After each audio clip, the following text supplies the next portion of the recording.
bom dia. No dia 22 de dezembro do ano passado, o governo federal apresentou uma proposta de mudança na legislação trabalhista. O texto estabelece 12 pontos que poderão ser negociados entre patrões e empregados. Caso haja acordo, terão força de lei. Para muitos especialistas, a proposta de Michel Temer representa o enfraquecimento dos direitos trabalhistas e o desmonte da consolidação das leis do trabalho, a chamada CLT.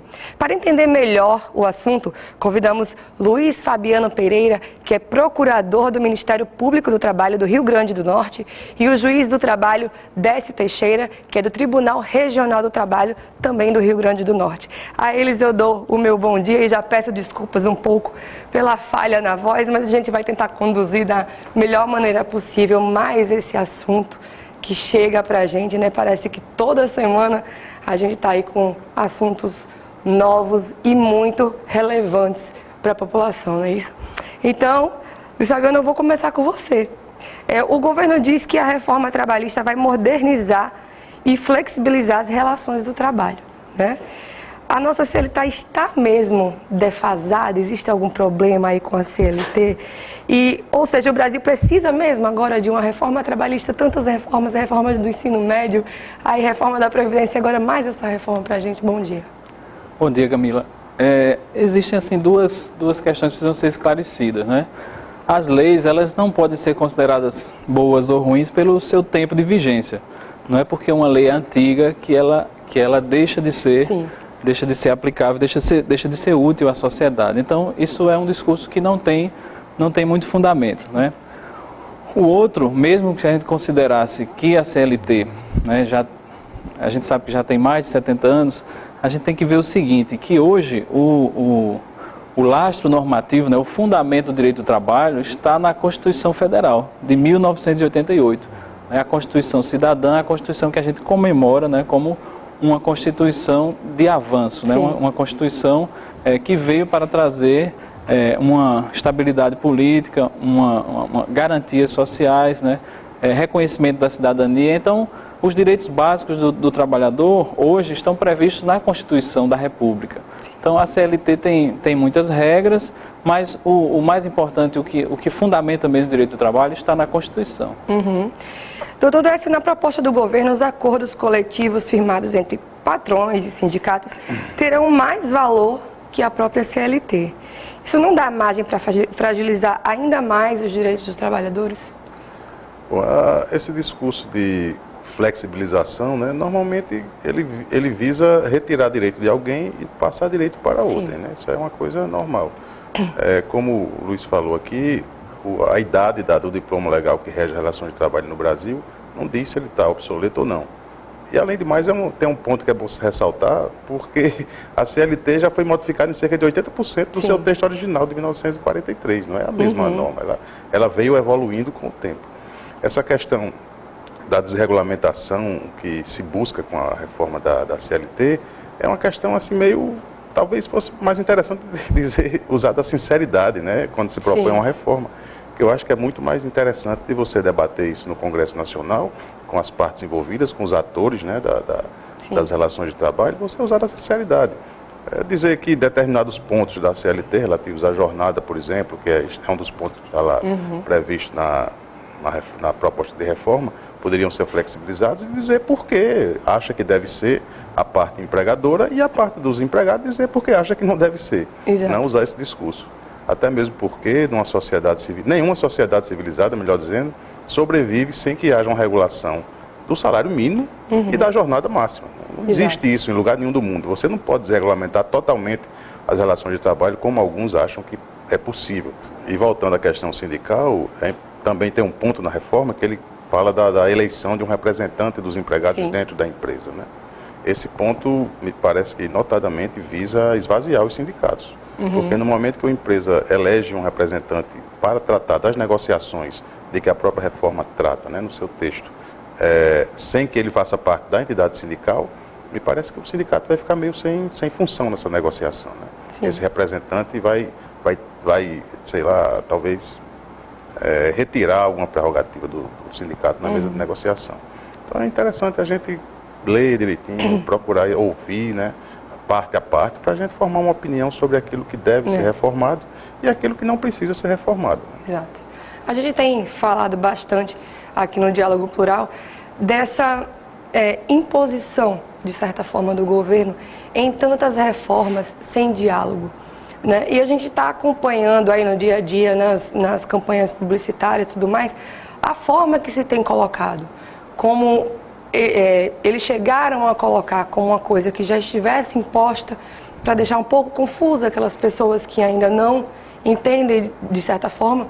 E agora que as pessoas estão começando a abrir os olhos, não, a reforma da Previdência e tudo mais, parece que eles começaram a impor que se aquilo não acontecer, a gente vai ter perdas e tudo mais. Eu estendo essa pergunta para os dois. O que é que vocês acham que esse governo está trazendo para a gente com tantas mudanças assim tão rapidamente?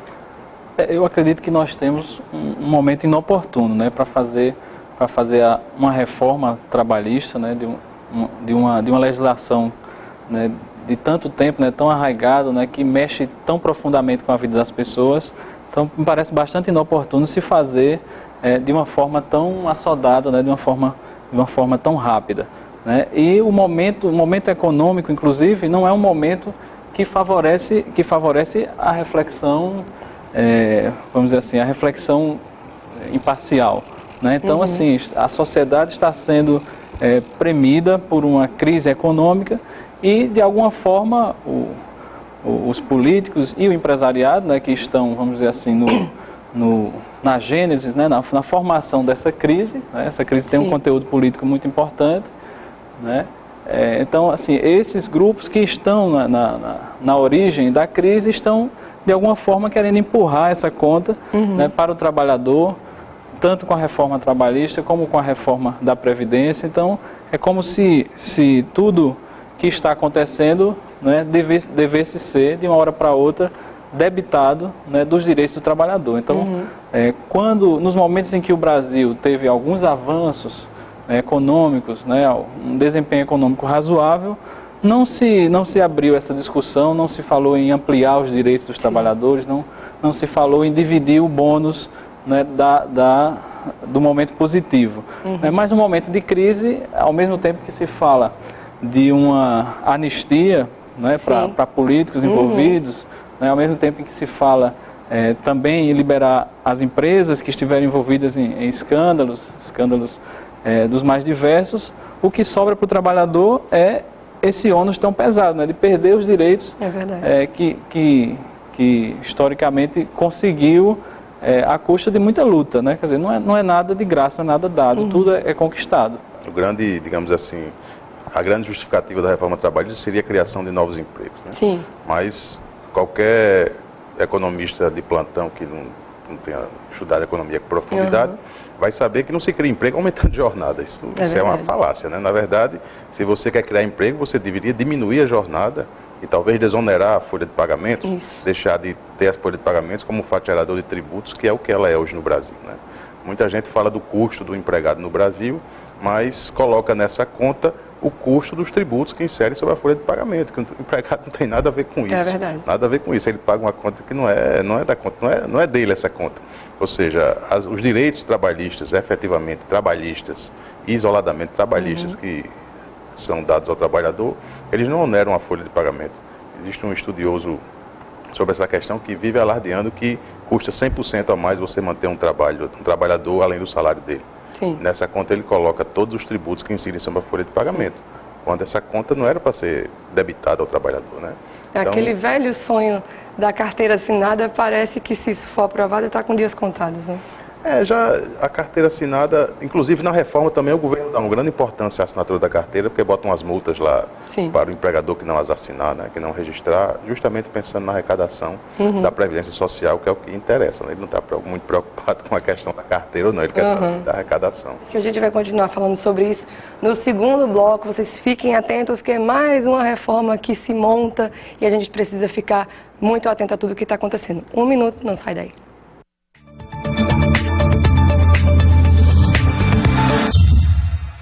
Voltamos com o programa Diálogo Plural de hoje, que conversa sobre a reforma trabalhista, com a presença de Luiz Fabiano Pereira, que é procurador do Ministério Público do Trabalho do Rio Grande do Norte, e Décio Teixeira, que é juiz do trabalho do Tribunal Regional do Trabalho do Rio Grande do Norte. Também estão aqui tirando as nossas dúvidas sobre essa reforma, mais essa reforma que está chegando aí para a população. E eu vou começar com o Luiz Fabiano, retomando aqui uma pergunta do nosso primeiro bloco, que seria o seguinte: é um estudo do Ministério Público do Trabalho divulgado em janeiro, né, desse ano, aponta que as mudanças propostas pelo governo são inconstitucionais. Por quê? Bem, na linha, né, do que eu havia falado, né, a base do direito do trabalho é a Constituição da República, né, e essa reforma está sendo feita totalmente a partir de projetos de lei, né? Então, existem vários dispositivos na Constituição, né, que impedem o retrocesso social, né? No próprio artigo 7º, né, estão lá definidos os limites mínimos, e essa reforma, por vezes, parece querer avançar, né, para se sobrepor a esses limites mínimos, de direitos mínimos que estão previstos na Constituição. E a Constituição está cheia de regras muito claras sobre a função social da propriedade, né, a necessidade de o salário mínimo atender às necessidades da família, né? Então, a Constituição ela estabelece o que o ministro Maurício Godinho Delgado chama de um padrão civilizatório mínimo, né? Um padrão de direitos, né, da pessoa humana, do trabalhador, que não pode ser reduzido, né, sob pena de termos cidadãos que não vão conseguir atuar, interagir, né, se integrar satisfatoriamente na sociedade. É verdade. Né? Na verdade, essa reforma trabalhista, mesmo que seja muito defendida por alguns empresários, no meio político também tem bastante prestígio, mas a gente vê que pode ser um tiro no pé, né, inclusive para o empresariado, né? Porque o que a gente tem?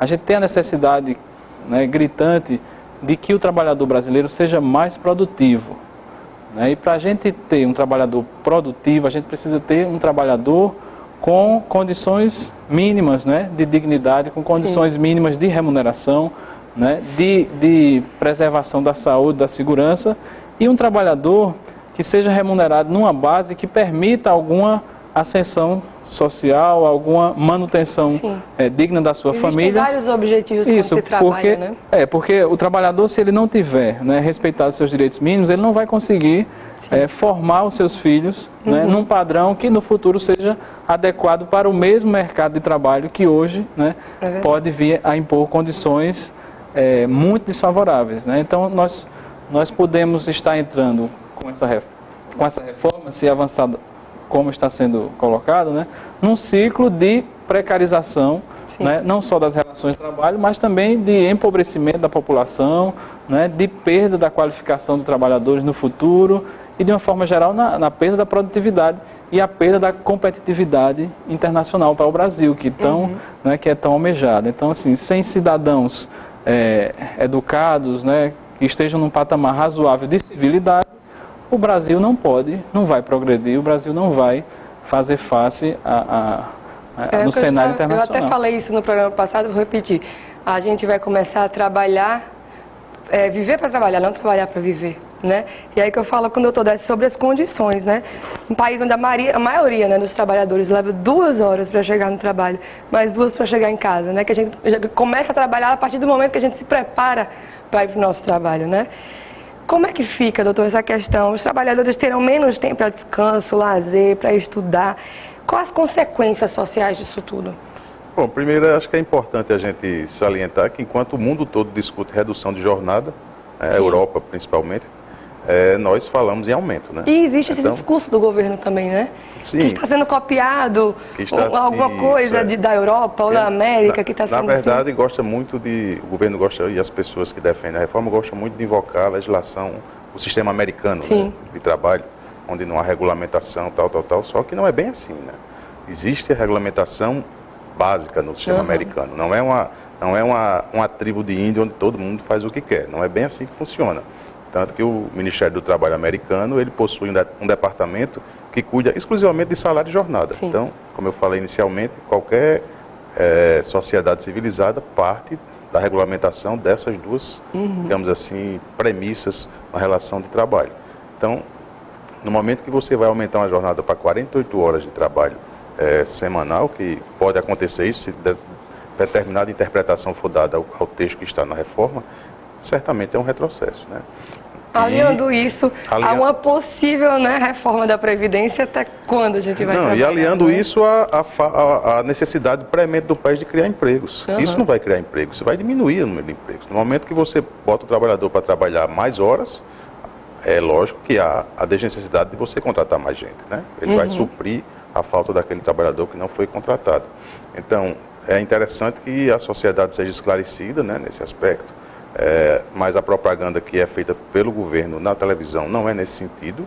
Ela fala literalmente na criação de empregos, que na proposta trazida, eu pessoalmente, pode ser até que eu esteja enganado, mas eu não vejo nada que vá nesse sentido meio embutido de ali, criar né? empregos. Da mesma forma que a reforma da Previdência traz um discurso de ser garantidora do futuro dos trabalhadores em relação a seus benefícios, também não sei se é bem assim, né? Bom, tanto que teve até uma decisão recente judicial proibindo o governo de fazer propaganda da reforma da Previdência na televisão, né? Isso. Porque a propaganda estava desvirtuada. O fundamento é esse.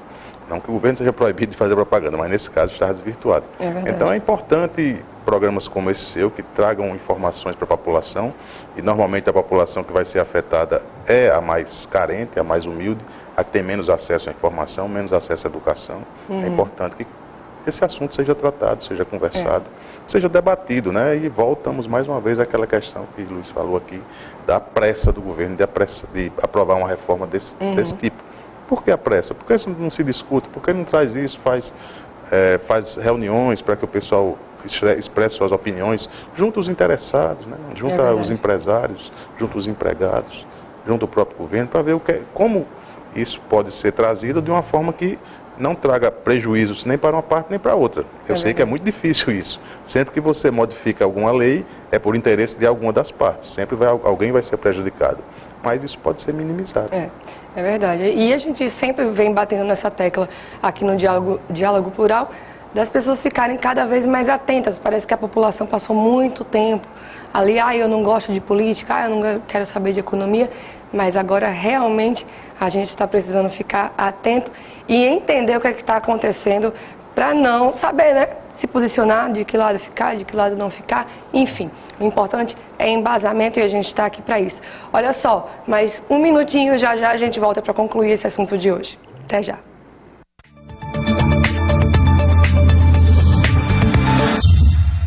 Voltamos com o terceiro e último bloco do programa Diálogo Plural de hoje, que conversa sobre a reforma trabalhista, com a presença de Luiz Fabiano Pereira, que é procurador do Ministério Público do Trabalho do Rio Grande do Norte, e Décio Teixeira, que é juiz do trabalho do Tribunal Regional do Rio Grande do Norte.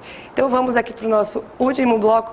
Luiz Fabiano, você queria retomar algum assunto, algum ponto do nosso segundo bloco? Só em relação à geração de emprego, né? Sim. Então, existem experiências internacionais, né? Houve uma reforma no México, houve uma reforma na Espanha, e essas experiências foram bastante negativas. Sim. Né? Houve uma flexibilização, né? Foram reduzidos direitos, mas concomitantemente foram reduzidos postos de trabalho. Então, as reformas nesse modelo que está sendo proposto, elas têm gerado redução de emprego e não incremento. Nós tivemos no Brasil, por exemplo, uma experiência em 98 com o governo Fernando Henrique, quando ele criou uma lei de um trabalho temporário, né, diferente dos moldes da CLT. E a lógica era tentar artificialmente criar emprego. Mas o que se viu na época foi que não surtiu o efeito desejado, porque o emprego ele não é criado pela variação das leis do trabalho. O emprego é criado pela atividade econômica, o emprego é criado pela necessidade do mercado. Então, não existe essa vinculação entre mudar direitos, reduzir direitos e aumentar postos de trabalho. O máximo que se consegue é o inverso, né? Reduzir direitos e também reduzir postos. E essa questão também que eles estão falando, que também mexe com um direito bem importante, né? Que é as férias. Eles estão falando que poderão ser parceladas.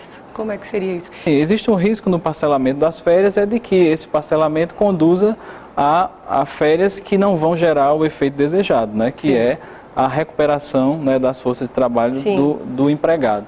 Então, assim, é muito contraditório, né, de que esse tipo de coisa possa ser feito unilateralmente, né, pelo empregador e, ao mesmo tempo, a reforma, né, o texto base vem a dizer, né, o discurso básico, né, vem a dizer que está ampliando os poderes da negociação coletiva. Então, existe essa preocupação também, porque para reduzir para o trabalhador já vem na lei.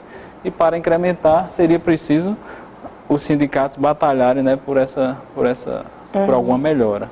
A questão da negociação coletiva, da cogência da negociação coletiva, inclusive a Constituição fala que ela deve ser priorizada, a Constituição dá um status da negociação coletiva de norma entre as categorias, até porque nos vários ramos de trabalho que existem, há peculiaridades que só podem ser tratadas efetivamente por negociação coletiva. No tocante das férias que você falou inicialmente, já há algumas negociações coletivas, algumas normas coletivas, que prevêem a possibilidade de você dividir as férias em duas. A própria CLT já traz a previsão do empregado poder converter 10 dias de férias em pecúnia, né? Ou seja, gozar apenas 20. Então, a questão das férias não é uma coisa fechada hoje na nossa realidade legislativa atual, é uma coisa que já tem uma certa flexibilização. A questão dos intervalos também, hoje, o que eu milito na área, né, que estou no dia a dia, na primeira instância, recebendo os processos, a gente vê um grande número de reclamações relativas à supressão do intervalo intra-jornada. O que é isso? É aquele intervalo para almoço, né? Então, isso gera muita demanda jurídica, muita.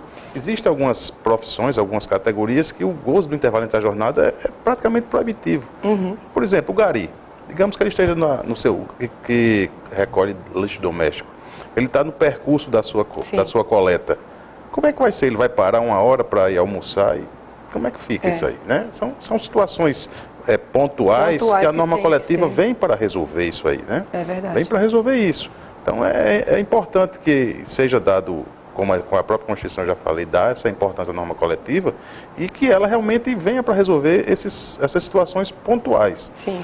Outro ponto em relação ao intervalo entre a jornada também, a gente tem que pensar um pouco na evolução da sociedade, que até alguns 30, 40 anos atrás, todo mundo ia em casa almoçar. É verdade.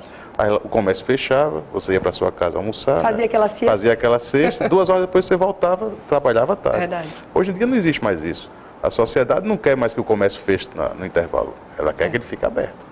E isso tem um reflexo nesse intervalo entre a jornada. Então isso tem que ser pensado também. E aí é onde entra a norma coletiva e a possibilidade de você tentar negociar. É verdade.